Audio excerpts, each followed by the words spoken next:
part of our big support for the Sahel, which is 3 countries, Burkina Faso, Mali, Niger, are part of the Alliance for Sahel States.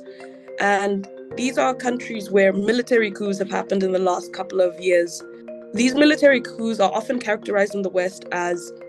essentially a power grabs by disgruntled soldiers,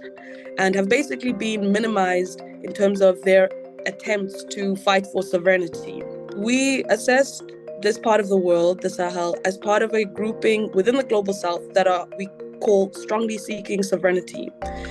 And this is important for us and for, I think, transnational feminism, because sovereignty is about dignity and self-determination. And a major role that women have been playing in this process that I think undermines or flips the script on this kind of classic Western or military strongmen have come in and are just trying to take power for themselves, is that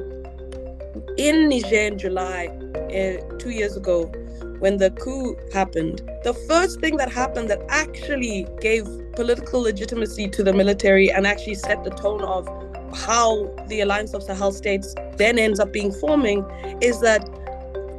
grassroots organizations, largely with women's participation in the core of it, in the mass of it, surrounded the French embassy, surrounded the French military base, and called for the French to be expelled. In this big geopolitical moment, it's important to understand and for us to have a collective agreement and assessment of who's really the enemies of progress, who's really seeking sovereignty, and what's the material base for that. And the women in Niger continue to fight for and support the military coup, not because they are blind or not because they are, subordinate, but because they see this as an opportunity to advance sovereignty. And they have been